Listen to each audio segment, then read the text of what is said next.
All right. We are gathered together to get through this thing called life. I thought you were going to sing in holy matrimony. No, I was quoting Prince, not a preacher. So we're talking about District 2. What a crazy campaign that we're witnessing, right? We got 3 candidates going at each other. And really going at each other. Recently in the last couple of weeks, you could just feel the change. The tension. Through the screen. It was quiet. It was crickets in January. And February and March. And is it just District 2 running for a seat right now? Just District 2. That's the only race in Tyler, Texas. So we've got Stephen Dinger, we've got Peter Hawkins, we've got Dexter Floyd. And one of the things when I first started looking at this race back in October that surprised me was that this was one of the 2 seats that was created in Tyler to help the minority community receive representation the first time in 130 years. 1848 all the way to 1975, 130 years without any representation for black people, the black community. And so District 2 was created, and District 3 for the purpose of black voices having a say in city council, city government. Okay. That is critical. And I think I didn't even know that. District 3 is predominantly black. District 2 is diversified. I like diversified. But another minority community, the Hispanic group, I think District 2 is the heart of, it's like the West Tyler. There's a little bit East Tyler also, but District 2 has the minorities. So why aren't the other districts?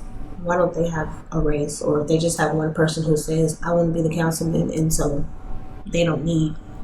Well, sometimes races are opposed, and sometimes they're unopposed. Okay. And so, and there's also a cycle that they go through. They don't all have the same 2-year cycle. Mm-hmm. So, the next 2 years, it'll be somebody else that comes up for election.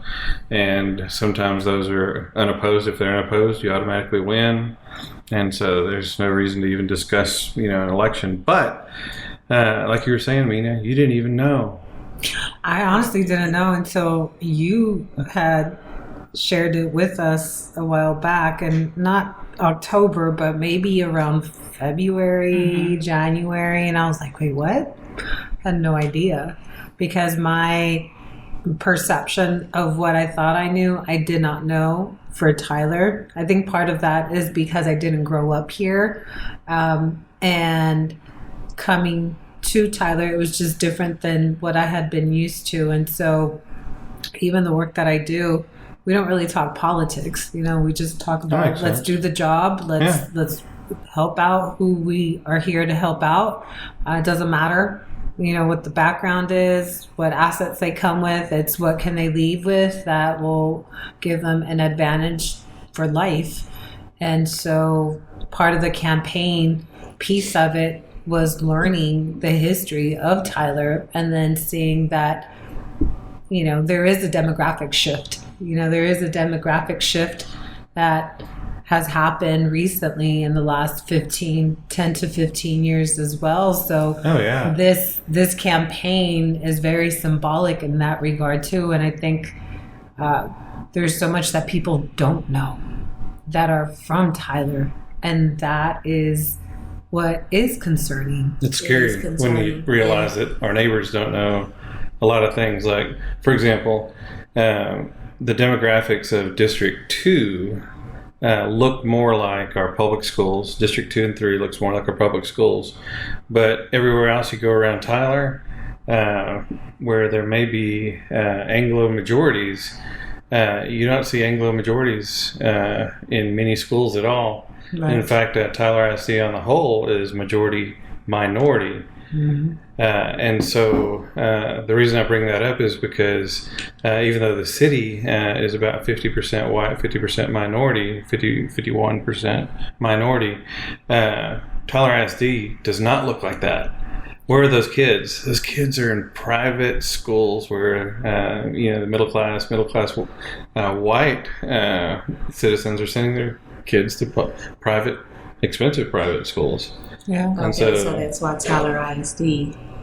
Well, and part of, the advantage too, as far as the school district, is we have magnet schools, right? To be able to provide families with options that private schools may not be able to provide with. So what's a magnet school? Like, educate us on magnet schools. So back in the day, there were legal lawsuits that were filed because the schools in the country were segregated, and so there were federal orders to help segregate the schools. And in order to do that, there were a lot of practices that were put into place. And this is my understanding, coming from a different state to Texas, right? And so part of it was to develop magnet school programs. And when I came to Tyler, the magnet schools that existed back then were more Bell.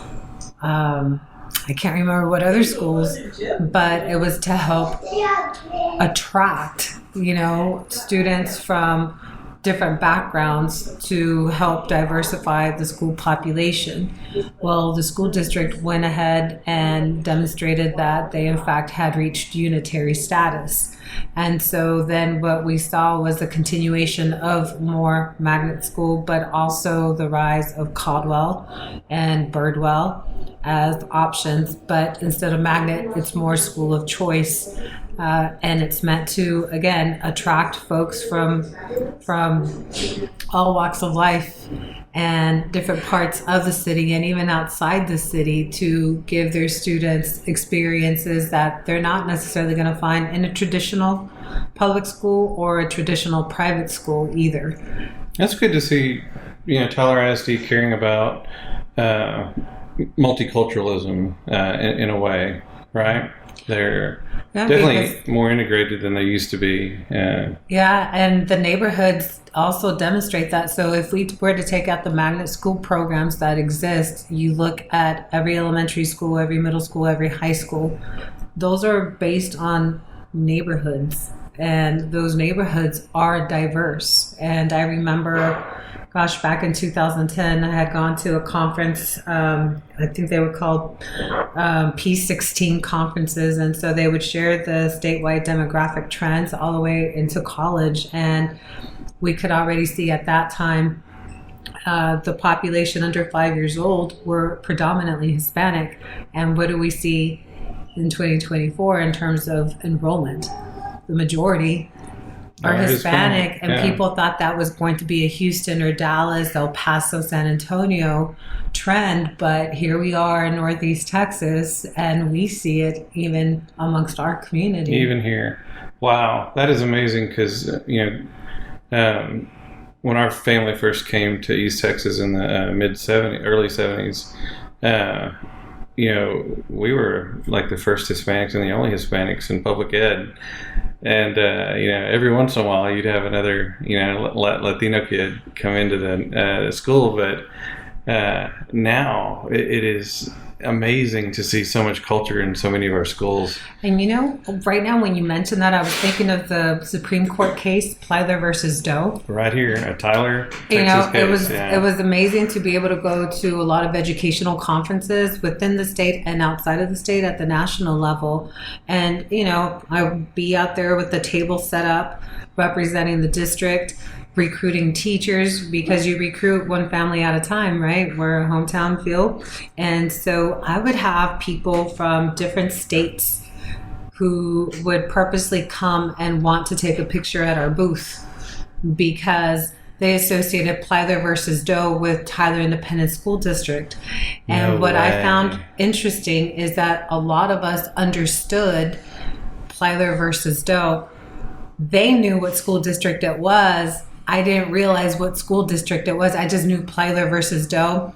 And the reason why that was such an important case amongst the Hispanic community. Okay, I thought so. And so, when I moved to Tyler and I realized that it was Tyler, I was like, whoa. But a lot of people did not know that history who were born and raised in Tyler, but I could go to conferences and people would want to come and take pictures with me because at the Tyler booth. changed a lot of what was available and for schools all across the nation. Across the nation, Yeah. absolutely, because it Amazing. was a bigger economic, societal cost to have an underclass of uneducated, illiterate individuals. So why not educate them? Absolutely. And I can't remember exactly what the verbiage was, but I remember underclass, and then economic cost, and an educated population. I don't know if they use the word illiterate, but we all know if you can't read, you're limited in terms of having access to information that you can rely on, right? You give people power, and you have to rely on their interpretation of what they want to tell you. But again, that was a U.S. Supreme Court case that a lot of people don't know about. And then here we are talking about city council, 2 districts that a lot of people don't understand how important it was to even have these districts designed, and the impact it would make to have a change that were to go against the whole purpose of why they were designed. That's mind-blowing to me that something happened between the civil rights leaders of the 70s and 60s, 70s, and some that were even involved in the 80s. Did they fail to pass on the baton? Did they fail to pass on knowledge? Why does there seem to be this voter apathy that exists today that means a lot of community members don't know about their district, don't know about the heroes that went before that fought for civil rights era change? What happened? Did the pastors not pass on the baton? Did they not teach? Or do we just not care? We fed up? I don't think it's a not care. I know for my generation, I'm a millennial, I'm a 90s baby. I think because we've never really needed to know that kind of stuff, and unless someone in your immediate family or someone that hold on one second, unless someone that is teaching you those things, generally we don't just say, oh, let me Google yeah. what's going on, the history of Tyler, and it's just we have other things to worry about, not who's the first city councilwoman in Tyler, Texas, or just there's other things to worry about.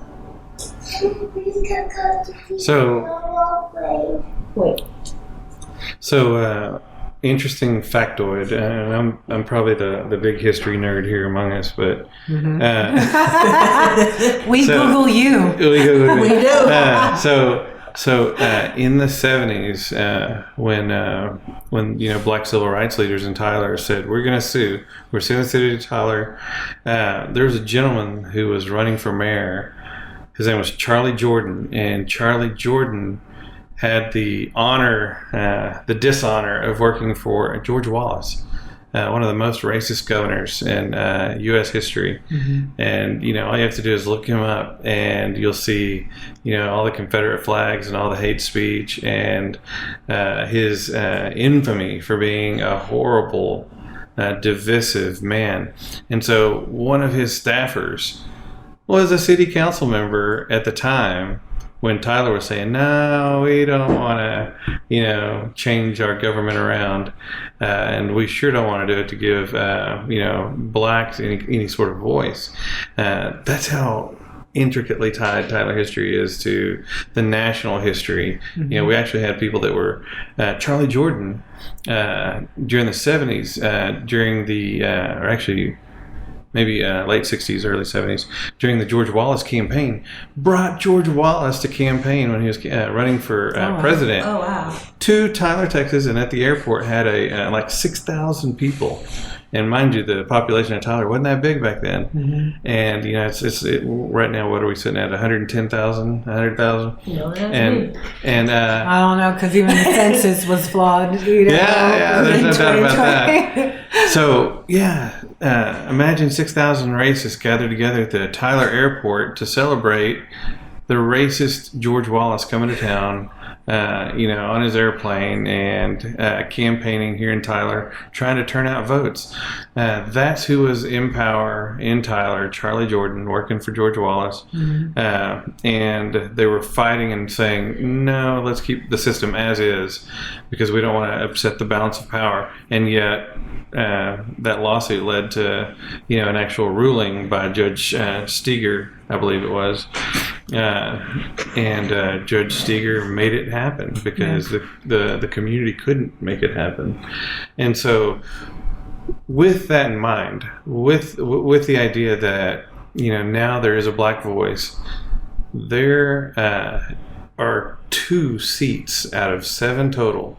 We've got 6 city council members, 1 mayor, so that's a 7-member, city council. If we're 51% majority minority, if we got a lot of Hispanics, a lot of blacks, a large growing Hispanic, rapidly growing Hispanic community.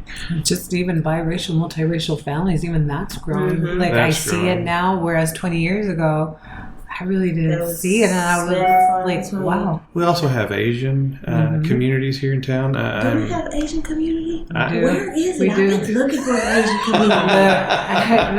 They're there because I remember looking at enrollment information all the time because of the ESL part of the program, but absolutely. And it was usually where we would see them. It was usually on the south side schools, south of the loop, or like the Green Acres area, like those schools around there as well, like closer to the university, Green Acres University. Yeah, we've even got one of my neighbors across the street is from India. We've got another family right down the street that is from the Middle East. And so 20, 30 years ago when my neighborhood was built here in the south side of Tyler, this would have been, obviously all Anglo community, and now we are very integrated on this street. We've got black families, we've got one Hispanic family, we've got families from the Middle East, from India, and that's amazing. That's a diversity that we've not had before. So with that diversity in mind, how do we only have 2 seats out of 7 total seats in Tyler, Texas? Yeah. What's going on? I'm thinking over there in East LA, over there off the 271 and Super 1 . That's East LA over there by the original Don Juan's and in between 2 and 3, 2 and 3 area. Yeah. Okay. Yeah. But so there's only 2 minority seats. But those are our predominant. Those really are the areas that are predominantly minority. Everywhere else is kind of, like you said, integrated. Less integrated, Less integrated or predominantly Anglo.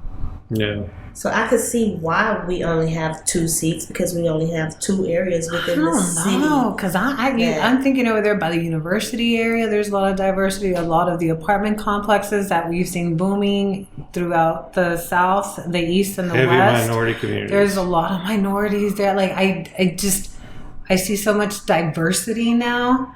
Even in public spaces, like even going to Applebee's, right? I remember 20 years ago, I felt weird being like the only brown person eating, not working, but eating at Applebee's. You weren't working at Applebee's? Yeah. and then I remember I had a late lunch with my son and my niece, and we were at McAllister's.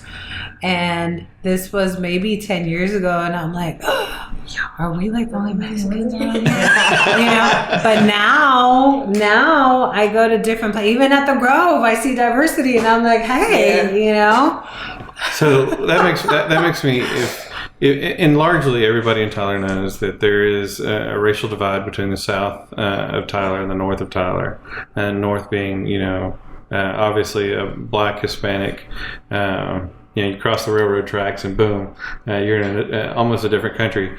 And you come to the south and you travel through the restaurants. Sometimes you realize there's not a whole lot of minorities in this area.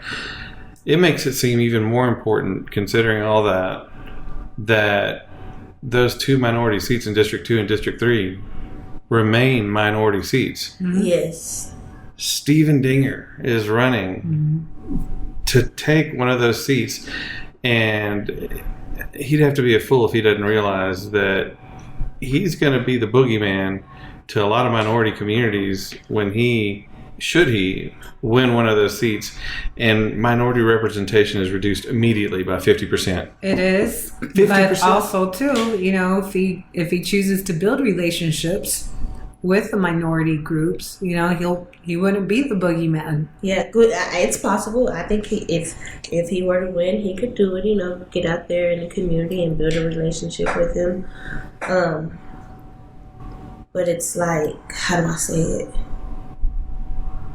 You think the minority community would welcome Dinger? Because I think that on the Hispanic side, anybody who attempts to build a relationship is going to be welcomed, right?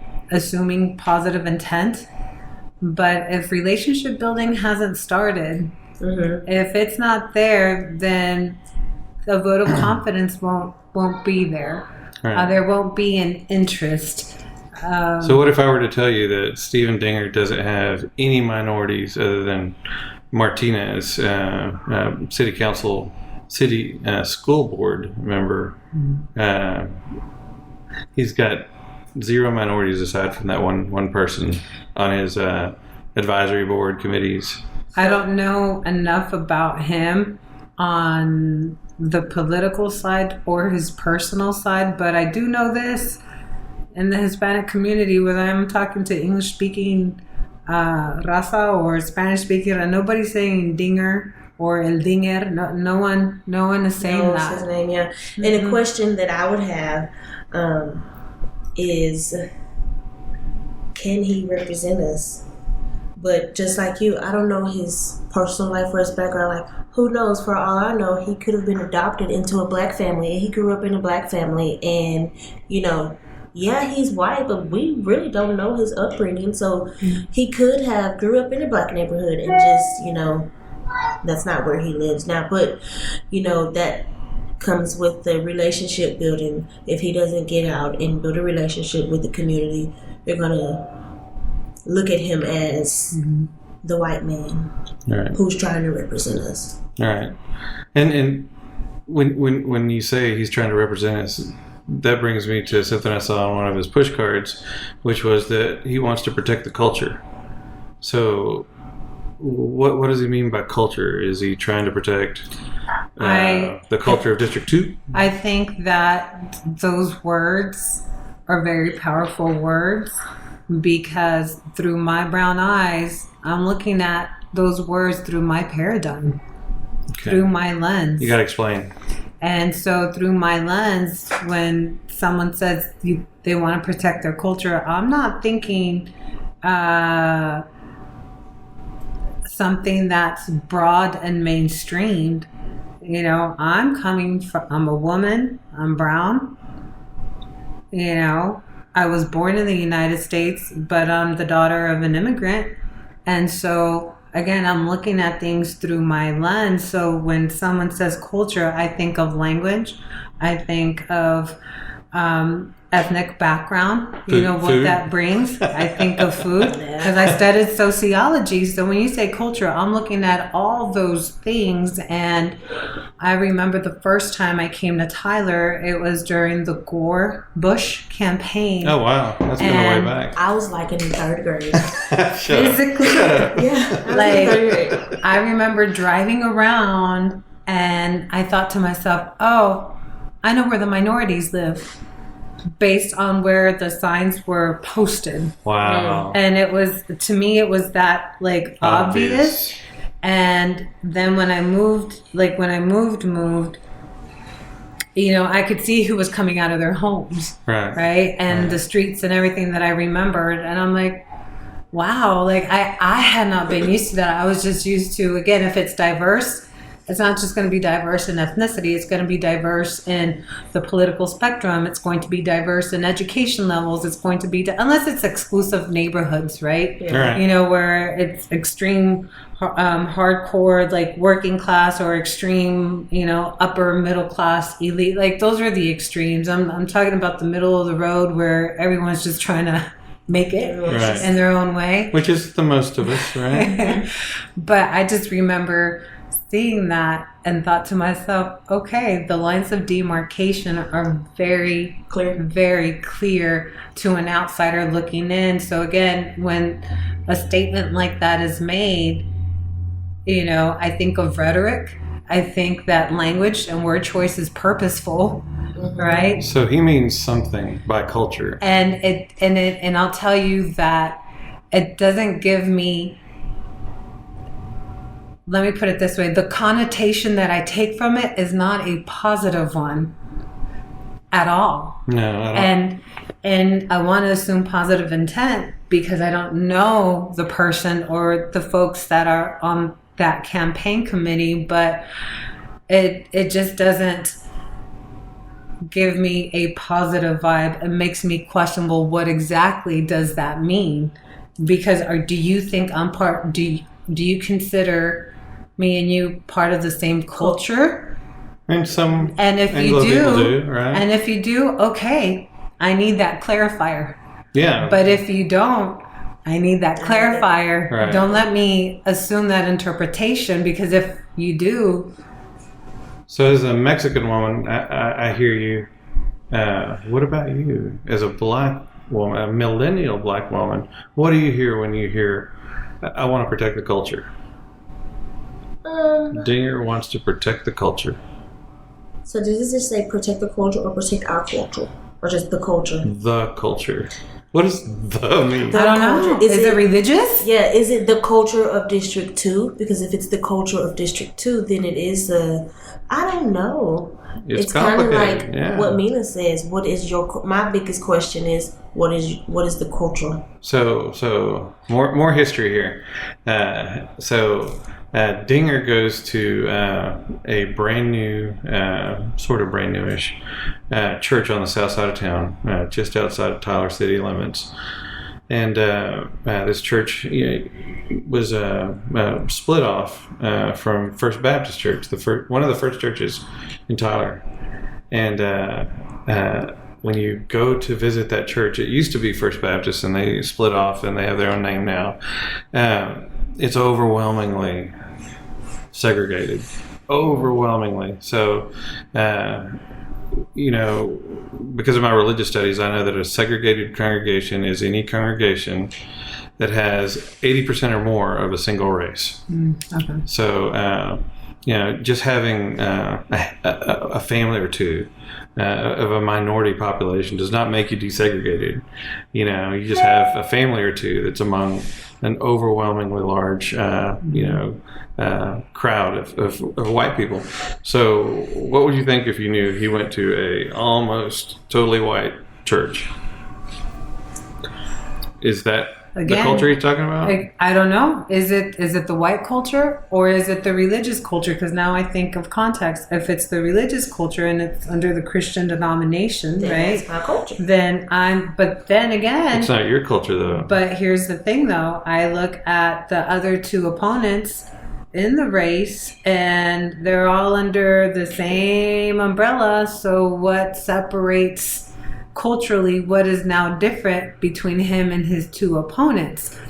Because if it's preserving the culture in terms of, conservative Christian values, the other two present themselves as such as well. So They do. So then that would be a see how I'm left to interpretation here. Yeah. So I don't believe it has to do with Christian conservative values, because then that wouldn't separate him from his two opponents. So something else. It seems like it's something else. So we know that the Hispanic community, which makes up a very large part of District 2, they're largely Catholic. And Catholic and conservative Christianity are not the same culture. They're radically different. In fact, there's churches in Tyler that still preach hate against Catholicism because they think that it's evil. But you ask a Catholic and they still see themselves as Christian too, you know? I mean, It's a debate. I don't get into those debates because I'm like, you read the same Bible, you read, you know. I'm not going to get into the weeds of all that. Are you a good human being? That's what I want to know. That does really matter, doesn't it? Do you have a moral compass, an ethical compass? Do you have integrity? You know, but again, subject to interpretation in terms of culture. Right off the bat, through my lens, through my paradigm, I'm like culture. I'm like, oh, so not like me. Is that what you're saying? Protect your culture from people like me? Like, what exactly does that mean? Again, it's subject to interpretation, and I think that for anybody who runs to represent any district, it's about building confidence and relationships with your constituents. And as diverse as we are, don't leave certain segments out. If anything, find ways to be inclusive. Yeah. And that's not easy all the time because it may require you to go out of your comfort zone if you're not used to socially interacting, you know, with people from all walks of life. You know, I think I would be very much out of place at a country club. Yeah. I'm going to say because I didn't grow up. I wouldn't. I don't. I'm saying you're bougie. You're a bougie girl. I mean, I don't know the norms, right? So I would need a friend that would help guide me there so I wouldn't feel as awkward. I would feel uneasy at a country club where they're playing a lot of country music. I would think, right? And you know what? I grew up in a predominantly Hispanic area, Irving, Texas. And in the country club, like if we're talking, like country club has different meanings, multiple meanings, but I mean, I still wouldn't. I don't know.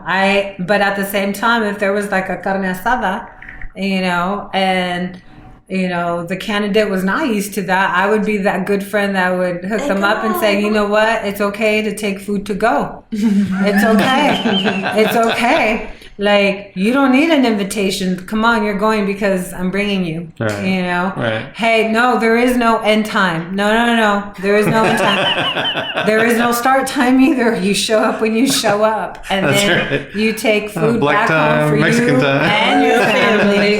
You know? And so I get that, you know, we're comfortable with what we know. And to run for office, you have to be comfortable with what you don't know. And are you willing to put yourself out there to do those things? That requires a lot of risk taking to go out of your comfort zone, but also emotional intelligence. To navigate. Mm-hmm. And if you lack that intelligence, you're going to make enemies real quick. Which makes me again wonder, what does culture mean? When, as a student of your sociology, you've got a sociology background. I've got a religious background, faith background. I've got a master's from Florida Theological. And so when I look at the word culture, and I live here in East Texas, I think about religious culture, and I can't help but see the way that there's so many religious divides that are at war with one another. And we've got a particular religious community of which he's a member, the Baptist denomination, and a lot of Baptists find it very difficult to be inclusive of people that don't look like them. All you have to do is visit their churches and see that not only do they not openly welcome people that don't look like them, they're also anti-LGBTQ. They're also, bigoted in other ways that are not inclusive. It's not what you'd think a progressive city like some people in some of the city officials like to think of Tyler. If Tyler's a progressive city, we don't need people that are not inclusive, and that's what I worry about. There's a lot of cultural markers that Dinger seems to display that don't make me believe that he's going to be the most inclusive candidate. Yeah. That's a concern. But I think that also is an important, question as far as, are there candidates right now or people in positions, in elected positions, who are inclusive? That's a good question. How inclusive are the rest of them? How inclusive are they in their social circles, in their professional circles, I by default, have had the opportunity to be in a variety of situations, and from that have been able to work with folks from different walks of life, but not everyone has that kind of profession that will allow them to do that. All right. And build relationships with people as well, social relationships, right? All right. So if they don't have those kind of professions, how would they go about developing those relationships? How would they go about being in the practice of inclusivity? I missed that. What are we talking about? I think if you want to be an inclusive person, you don't start off by taking a seat from a minority community. That signals almost like imperialistic, privileged. It's very paternalistic. As opposed to friend making that should come in humility, in service, and at least equality. So then here's another question, right? Because you think of the different positions where there are elected officials. Mm-hmm. Do those communities in those areas feel represented by those elected officials? Because I'm wondering,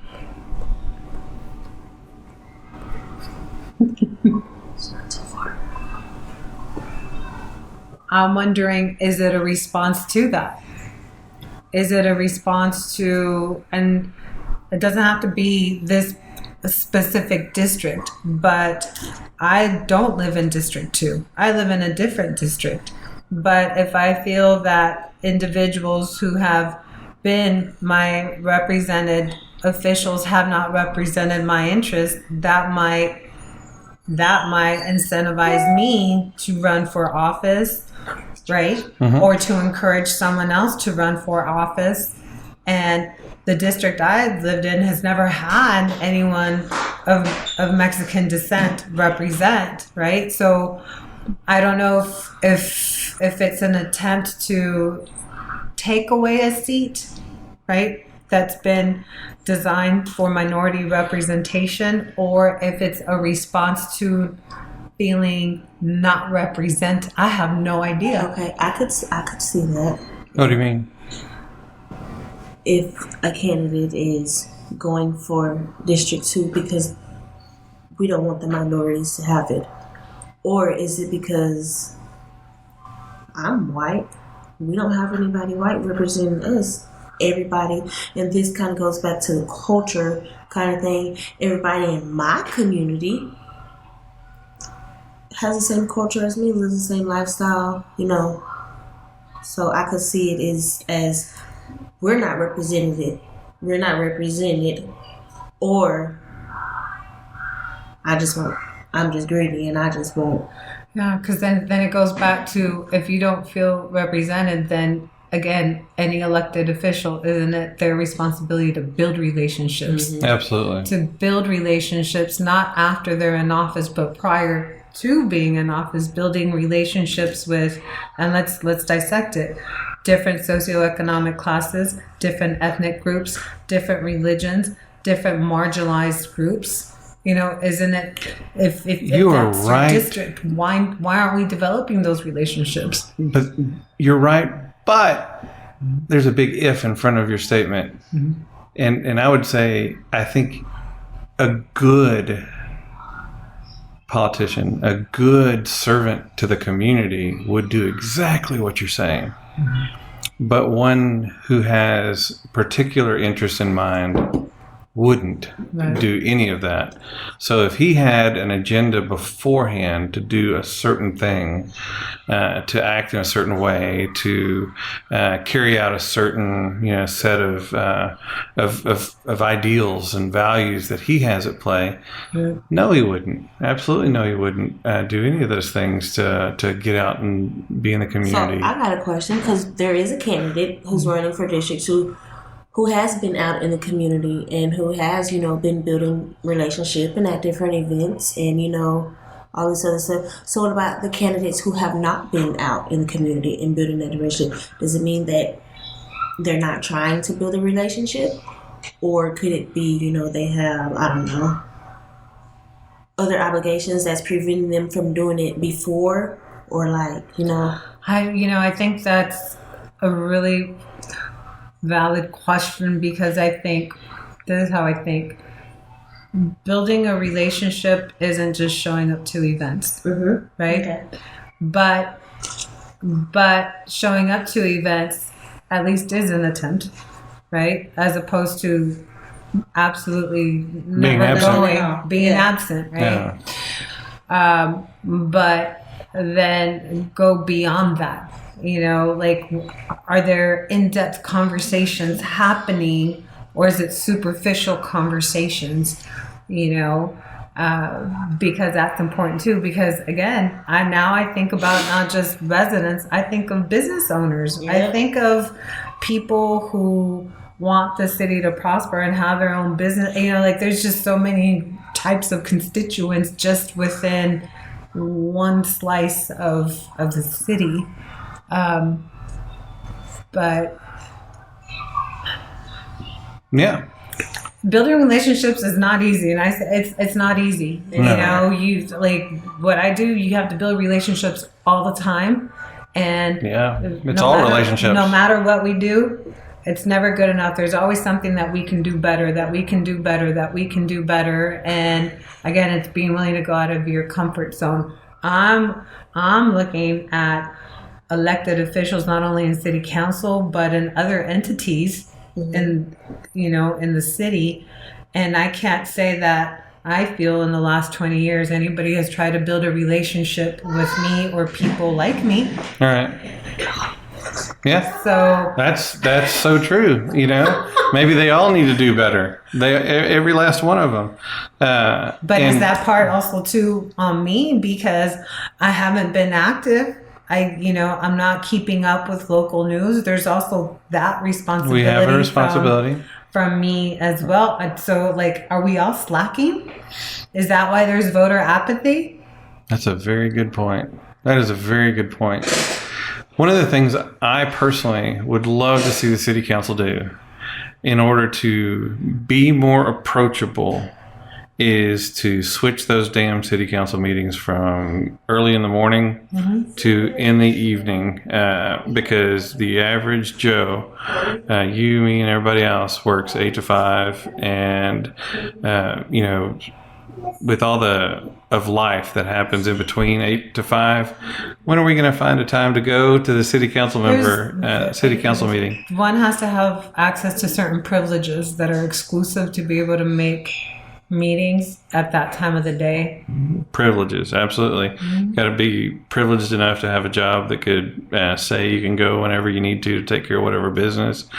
Some of us don't even have the privilege to take time off from the job to go to a doctor's visit. To eat lunch. I've heard a lot of people can't eat lunch. Yeah, because there's a lot of things that are happening, and because you're just so committed to what you're doing that you're it's easier to take care of others and put yourself last. Absolutely. And so when you think about the accessibility to those city council meetings, that's a hard thing to do. I'm sure people will say, well, those are streamed now, so people can participate that way. Yeah, but not live. Not live. You can't participate live. That's it. Yep, and you can't have that conversation, that handshake, that greet that turns, us Joe Citizen into a real person in their eyes. There isn't even community forums. It's interesting because I've had this conversation with folks on the campaign, but we're not used to community forums hosted by our elected officials. So even if something like city council was so exclusive to the time of day it's offered, like what representatives have forums to talk to different sectors of their community I have never to heard stay of in one. contact? Like, Never heard of one. I've been curious, like, you know what? Even attending some of these events like the economic forum and things like that, there were things happening that I had no idea. And it's like, how do you get the word out? People don't watch the local news anymore. We're all streamers for the most part. Yeah, TikTokers. And people aren't really listening to the radio. So, What's that? You know, social media is really yeah. Yeah, that's where people are. Like I've played with Facebook and I just kind of noticed like what hits, what doesn't. And that's just a personal account that I decided to open, you know, recently to support the campaign. And I like to see what gets more hits. And you know what's interesting? What gets more hits is when I put more photos or videos of me. That's true. That's true. You know, and there are videos in there that are actually educational. You know, to share stats or whatever the case is. Not a whole lot of interest. But when they see your face up there. Yeah. You know why? Because people are nosy and they want to say, oh, let me see what she's doing. Yeah, but I'm nosy. But I'm nosy as hell. The road work, let a light not be working, let, you know, something happen to the track. Like people have opinions, but we're just so disconnected. Mm-hmm. How do we foster connection and community?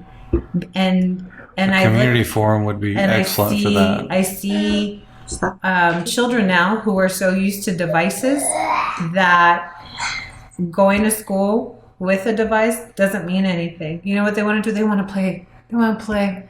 They want to interact with each other. Yeah. But parents and grandparents, we don't. We want to stay at home, do our thing, only interact in limited social spaces, but community isn't coming together. Really, I think what's holding communities at this point, if it's not public schools, it's churches.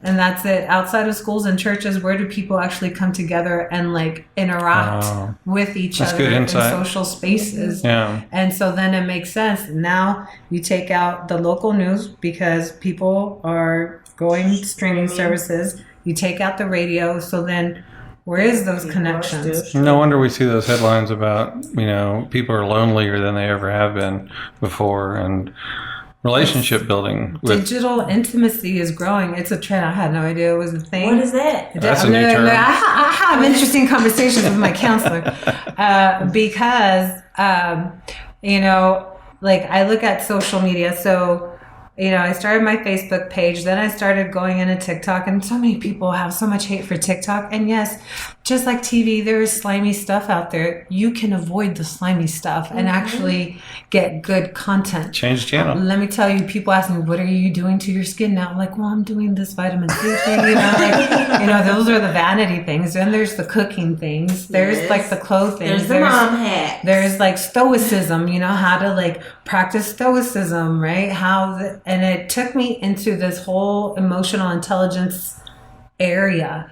And then there's TikTok lives where people come in, and yeah, sometimes people are lonely, but they want to connect. That's my point. Okay, the digital intimacy. So that's relationships are being built. Yes, we know people have fallen in love online, but friendships are being built. I've had a friend. I have a Facebook friend, and she is my friend, and I feel like I know her. We message each other. Yes. Tag each other and other stuff, and we've never met a day in our life. But we have mutual friends who, like, I know, let's say, we know each other. Right. Y'all know each other. Right. But we're friends on Facebook just because y'all interact and we interact and she interacts.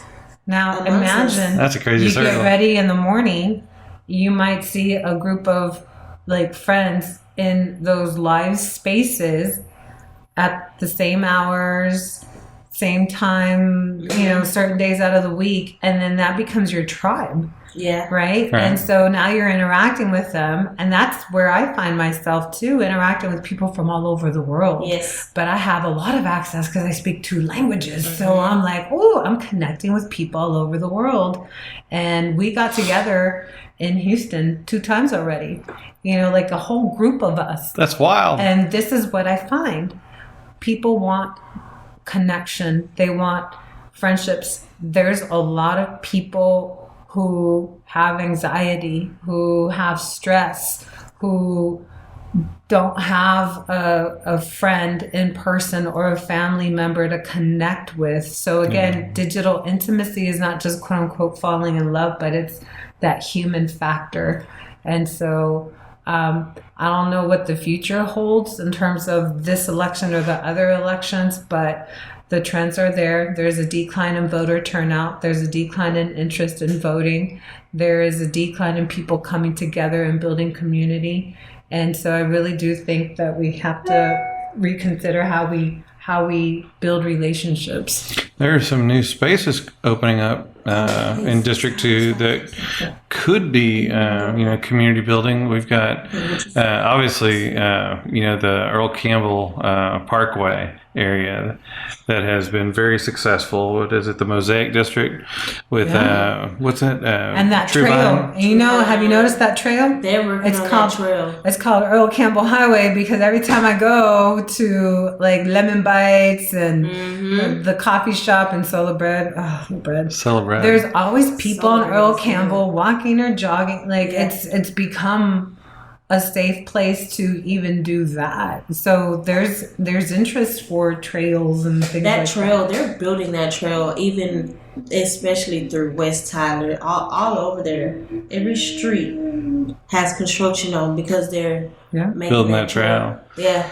So with that comes what I wanted to move the discussion into is there are special communities like St. Louis, Butler College, White City, all these that had, histories going back 100 plus years, some of them even further, back to the 1880s, 1870s. And so you get into all this new development, especially, across from, what is it, Earl Campbell there. We've got the new Brookshires coming in. We've got a lot of nice, we've got the Career and Technology High School. We've got some other buildings that are being built that are gorgeous. It looks like Austin over there. Yeah, it looks different from South Tyler. And South Tyler's where, kind of has the more hip establishments, right? But Earl Campbell Parkway or Highway, it looks like Austin. I like it over there. It's more spaced out. I think south of the loop, it's very congested. Yeah. It is. Everything is stacked, but over there on Earl Campbell Highway, so what do you have that? What's that you area can breathe. called? You like where Truvine, Lemonello, Applegal, what's Mosaic? that? Mosaic? Is it the Mosaic? Yeah. They're all in that, but it's spaced out. You can park and walk all over. Yes. You can. It's a little community. So, but with all that building and with the way that Earl Campbell cuts through, District 2, I wonder, how is gentrification going to be something that affects older families inside of District 2? Mm-hmm. What's going to happen as the land grab happens? Because we see the bottom of St. Louis community kind of being encroached by businesses from, the South Loop. We see everything along the West Loop growing, and it's going to happen. Is gentrification going to be something that affects these historic communities? What's going to happen to those low-income and lower-middle-class homes in that area and the families that live in them? What's going to happen to those communities? Will they be displaced? Will those people... They can easily be displaced if history is not preserved, protected, and shared across generations. Because you think about, like, the folks who are running for office, there's an awareness of the history. Yeah. But the youth do not know that history. Right. The youth do not know that history. And then I think about also the fact that who's, let's be honest, right? What advantages and privileges come with being associated to the planning and the development of a city? Information that gives you insight as to where expansion could happen, permits, things like that. And that's why it's important to be in the city government. If you can profit, right? If you can benefit from it, that's advantageous as well, because that land value has increased a whole lot, and development is barely starting to kick off. What I saw 20 years ago is not what I see now. I can only imagine in 7 years from now. In a year from now. That's true. So this has me thinking, what's more important? And it's real hard to put a finger on this. And so, obviously this is all opinion, but what's more important? The families that occupy these areas, or the progression of city and city amenities that could help our city grow and prosper? And specifically to this city council race, we've got 2 with real estate interests that are running against one educator and pastor. So we've got real estate interest versus community interest. What's more important? Can you put a finger on it? Is it either I know what's important both for and? me. However, I don't live in the district, and I know a lot of people don't pay attention to what's happening in their district, but they get excited when there's new things, right? Absolutely, yeah. But new shiny stuff.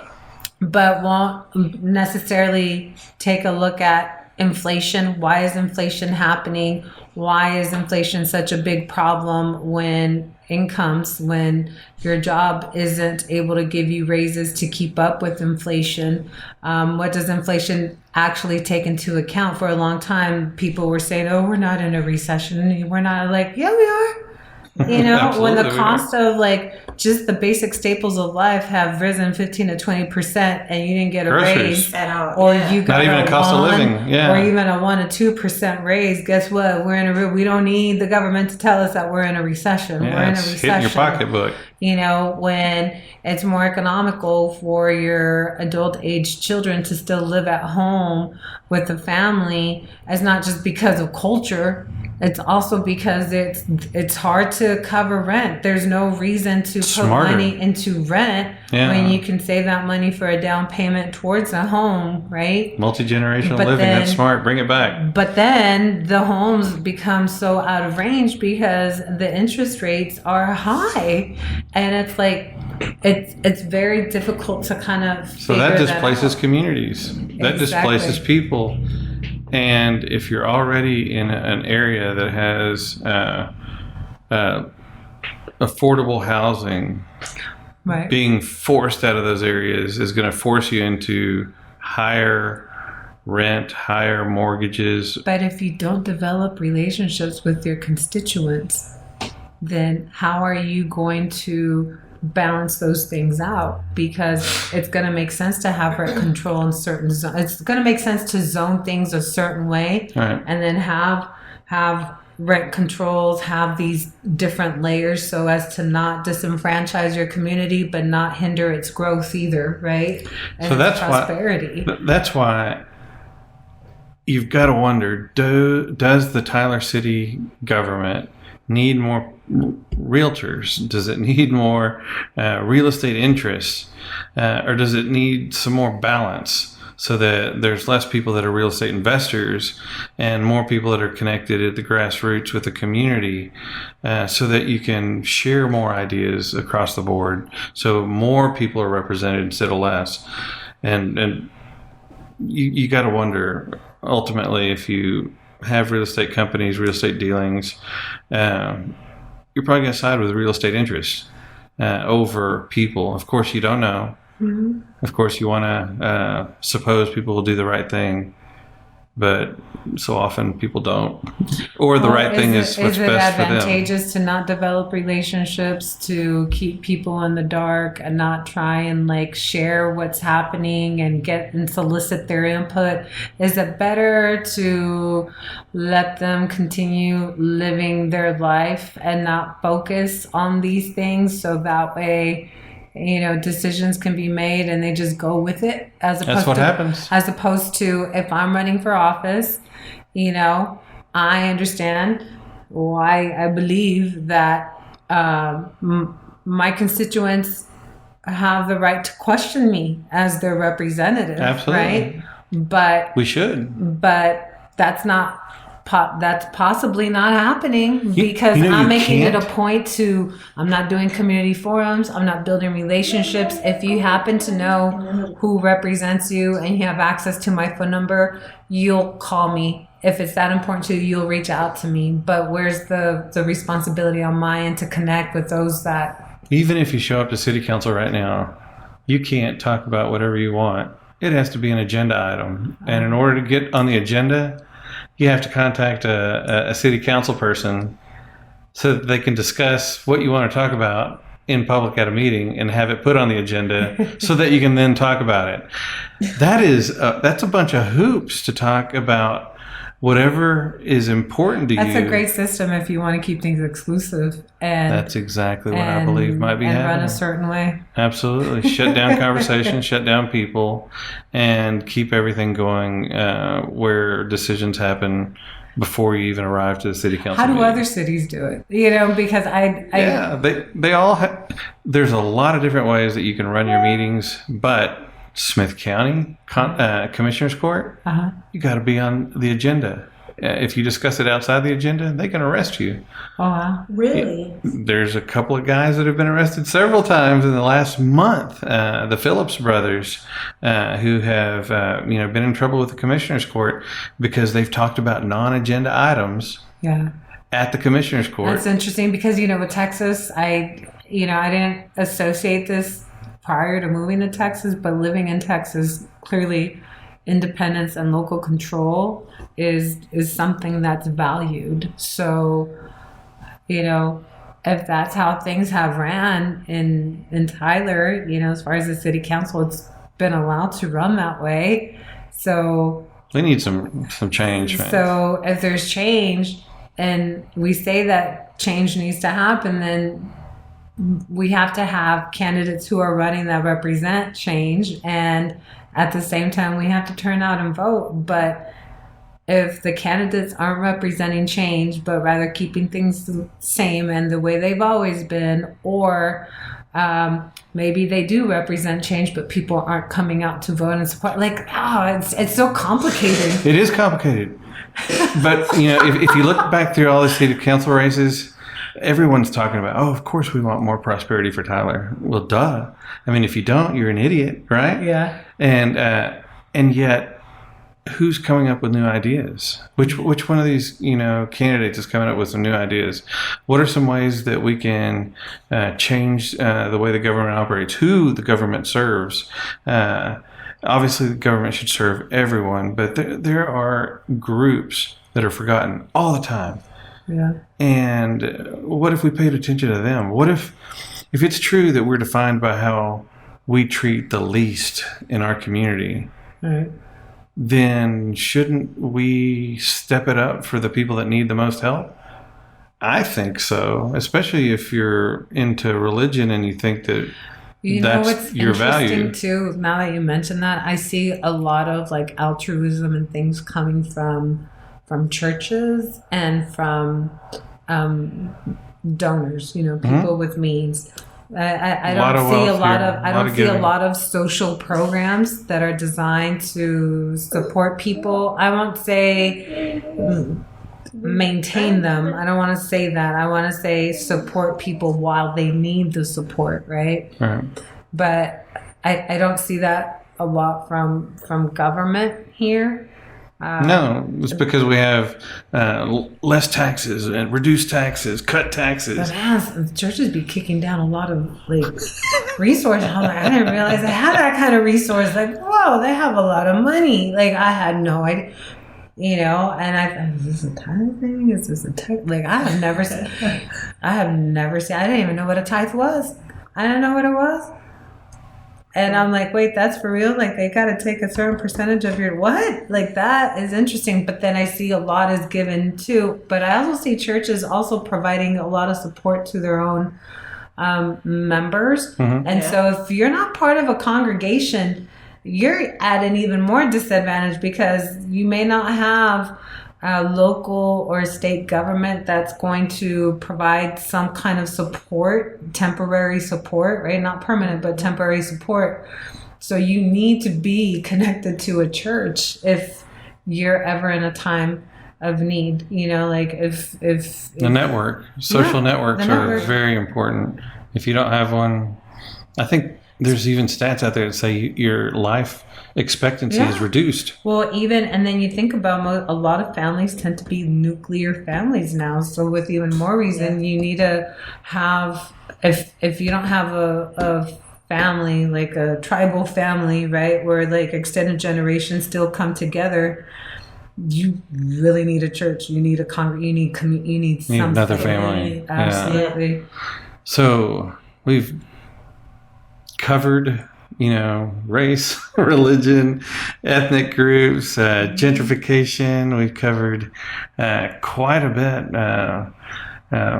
Is there anything else that you want to discuss about District 2? As far as District 2, or city government in general? Specific to District 2, no. But I would say overall, as a community, the demographics have shifted, and they will continue to shift. Absolutely, they will. Yeah. The children don't know each other's background. They just play together, come together, and learn together, and bring out the best in each other. And I'm looking forward to when that can happen as a community amongst all the adults. I told someone the other day, it's a beautiful vision. When grown-ups hang out, we just send our kids to play. And the kids, they play, they have a time of their life, they're coming back, Mama, my friend. And, the grown-ups like, that's not your friend, you don't even know them. But kids are so unbiased. Mm-hmm. When they meet, don't do that. When they meet another kid, they go play. Like, it doesn't matter, like you said, their background, where they're from, none of that. They just go have a good time with each other. Yeah. And it's not the same with grown-ups. It's more, I don't know them, or they don't do the same things. It is harder. It's harder for me. But the vision that you're both sharing sounds so much more beautiful than the vision that I receive from the nightly news or the news cycle, where presidential politics has people at a fever pitch over civil war and left against right and Republican against Democrat, and it pits us and our interests one against the other. And this is an election year, a presidential election year, with the possibility of the Supreme Court passing on presidential immunity. Mm-hmm. And we don't know. Immunity. To or from what? Exactly. With Trump, it's immunity to do whatever you want. Isn't that you think about the politics of everything? It's really the selling of an emotion. Because somebody cried about it. That's what it is. And my thing is, at the end of the day, people can be extreme this, extreme that, moderate this, but at the end of the day, who are the individuals? And I think I'm one of those individuals that tends to be this way. I may be extreme in a lot of things that I believe in, but one thing that I am is I am a diplomat at some point. If the three of us were on different ends, I would find a way for us to come together and figure out, okay, what can we live with for the next 2 or 3 years? Peacemaker. You know, and it's not that I'm trying to appease everybody, but at the end of the day, if I'm representing this district, you that district, you that, we got to figure something out for the next 2 to 3 years and then long term, because otherwise things won't change, and we're going to continue to lose the confidence of people. Like we just are. I believe we that. just are like, and again, and people lose confidence in us as neighbors. Yeah, and mistrust grows because the next election for president won't happen for another 4 years. So we got to figure out the budget. Like, we have to. Yes, some of you want universal health care. Some of you want everything to be privatized. Okay, we have to figure out immigration. Some want that wall, others don't. Some want this, some want that. Educate, whatever the case. But we have to find something in the meantime. But instead we're focused on selling emotions, and then people freak out and will make emotional decisions, but not emotionally intelligent decisions. That's parting words. Let's wrap this up. Yeah, this kid is go vote.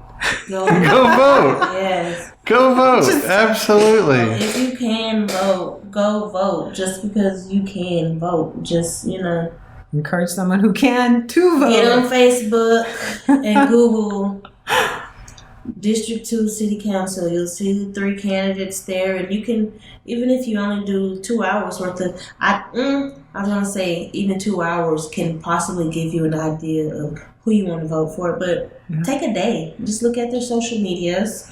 Interesting. And then Google their name. Mm-hmm. See what comes up. Yeah, and see what comes up, and you can, I don't want to say make a quick decision, but don't let people assume. Really, about 7 days? Here's the thing. Don't let people assume that they know what you think and believe, right? Because what I've learned as far as being on a campaign team is that we get access to voter information, right? And so it's only a small sliver that actually turn out Very for small local sliver. elections. Absolutely. And so we might be making false assumptions about District 2 based on the low voter turnout that there is. So, we have how many? About 13,000 people in District 2? Well, people, we got a ton more, but we got about registered voters. 14,500. 14,500 registered voters. I know on Monday, 137 voted. Tuesday, we've got less than 200 total. Yeah, and in it's been 3 4 days. days. Yeah. Well, today's day 4, and tomorrow it's raining. So, the last election, in the rain. The last election, how many? 500, 900. The winner won by how many votes? Oh man, it was so close. There are more high school students at one of our 2, traditional Absolutely. high schools than Absolutely. the voter turnout. Absolutely. Yeah. Mm-hmm. Yeah. My parting words would be, I've got to agree. Just go vote. Go vote. Show that you care about your neighbors, and you care about yourself and your own state and your own state of being. And city government has a way to impact you the way state and national government doesn't. City government can turn off water. Your sewage could be backed up. Your trash cans could be a mess. We have sinkholes in Tyler, Texas that have just showed up over the last rain, and entire sections of District 2 and 3 were on boil notice. City government can impact you in a way that nothing else can, and so if it hits you in your back pocket, if it hits you, where you live, work, and play, then that's more important than national. Yeah. Then go vote. And once the new city councilman is elected, get their phone number, their email address, their social media. Reach out to them. That's what they're here for. Reach out to them if the power line has been down in your neighborhood for 3 days and nothing's being done about it, or if the sidewalk in front of your house is off balance and, it's causing lots of injuries. maybe your city council is experiencing the same thing. I'll think about it. Give me a minute. Your city council member, 9 times out of 10, probably will experience some of the same things that you are because they live, in your district. Absolutely. See, I was just thinking about it right now. Like, my daddy was born in 1926. Holy Fort Worth, Texas. Wow. I know, right? It's all the collagen. It's all the collagen. So he was born in 1926 in Fort Worth. That's but amazing. he grew up in Mexico south of the border. And then he returned to the U.S. and his, when he was 18. But he did not vote for the first time until I turned 18, which was 1996. Wow. He could, but he didn't, right? So that's why I'm like, go vote. Like, there are so many countries where their people cannot vote. Mm-hmm. They cannot vote. And you think about how the country was founded. We left a monarchy to create a democracy. Vote, because we just take for granted that we can. And anything can flip. Anything can flip. Great conversation. Thank you guys for showing up. Thanks for having us. Thank you.